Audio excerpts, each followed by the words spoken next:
موجودہ صورت حال میں آپ کو یہ نظر آئے گا کہ اب جنگوں کا زمانہ جا رہا ہے، جنگوں کا زمانہ جا رہا ہے، تو ہر بندے نے اپنی رائے قائم کی ہوئی ہے، ہر بندے نے اپنی رائے قائم کی ہوئی ہے۔ بھائیو، میں جاتے جاتے پھر بھول جاؤں گا، صرف آپ لوگوں کو سمجھانا مقصد ہے۔ بھائیو، آپ لوگوں نے دعائیہ کلمہ، استغفار کا کلمہ کس کے لیے کہنا ہے اور کس کے لیے نہیں کہنا، آپ کی سفید داڑیاں ہو گئی، وقت آپ نے اتنا بتا لیا، 40 سال 50 سال 70 سال ہو گئے، آپ کو یہ نہیں پتا کہ انا للہ و انا الیہ راجعون کس کے لیے کہنا ہے اور کس کے لیے نہیں کہنا۔ ہمیں یہ بھی نہیں پتا کہ ہم نے معذرت والے الفاظ، تعزیت والے الفاظ کن لوگوں کے لیے کہنے ہیں۔ کیا تعزیت کے الفاظ ہر بندے کے لیے کہے جا سکتے ہیں؟ بتائیے مجھے ذرا، کس نے اجازت دی ہے آپ کو؟ کون ہوتے ہیں آپ کہ اپنی منمانی کر کے ہم اپنی طرف سے کوئی دین کا حصہ بنا لیں؟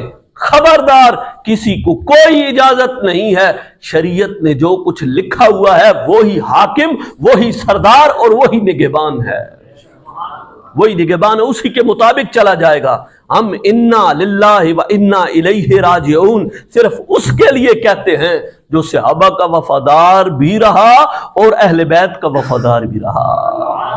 ہم ہرگز نہیں کہتے ایسے بندے کے لیے کہ جس نے صحابہ اما عائشہ صدیقہ کے بارے میں توہین کی، جس نے جناب والا حضرت سیدنا امیر معاویہ کے بارے میں توہین کی، ایسے الفاظ زبان سے ہم بالکل بھی ان لوگوں کے بارے میں نہیں کہہ سکتے۔ ناراض تو نہیں ہوئے؟ اگر نہیں ہوئے تو سونا کر کیا کھو سبحان اللہ۔ دیکھیں، کچھ ایسی باتیں ہوتی ہیں، ہوتی وہ کیا ہیں؟ وہ ہوتی بڑی انسان کے نزدیک معمولی ہوتی ہیں، لیکن اللہ کے نزدیک بڑی اعلیٰ ہوتی ہے۔ اللہ کے نزدیک بڑی اعلیٰ ہوتی ہیں، بڑی افضل ہوتی ہیں۔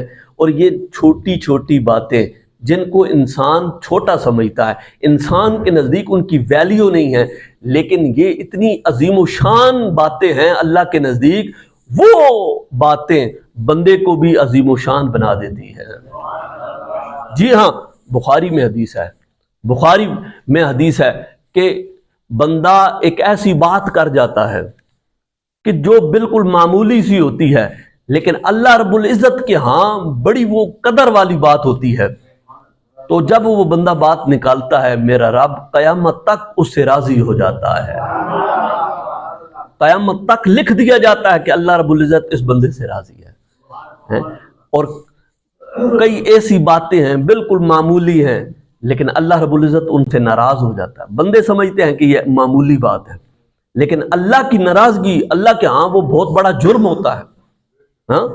اور پھر بندہ جب وہ بات کرتا ہے تو قیامت تک اس بندے کے لیے ناراضگی لکھ دی جاتی ہے،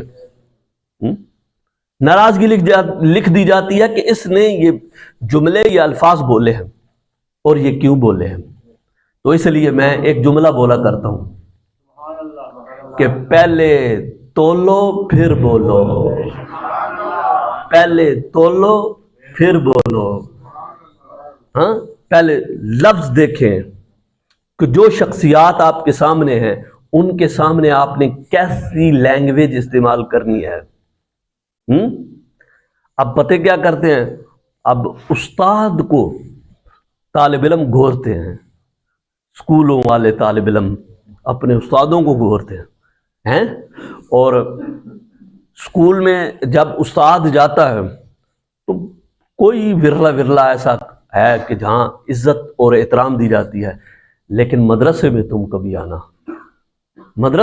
کبھی آنا جیسے بھی ہوں گے، لیکن واللہ جب استاد جاتے ہیں وہ ادب کر کے دکھاتے ہیں مدارس کے اندر، کہ استاد کے آنے پہ کھڑے ہو جاتے ہیں، استقبال کرتے ہیں استاد کا، اور بھائی ہر باتوں پہ ہر جگہ جو حدیثیں ہیں وہ فٹ نہیں آتی، کئی جگہوں پر عزت اور احترام کی حدیثیں ہیں وہ فٹ آتی ہیں، کئی جگہوں پر دوسری حدیثیں فٹ آتی ہیں، ہر جگہ پر ایک ہی مفہوم نہیں چلتا، ہر جگہ پہ نہیں چلتا۔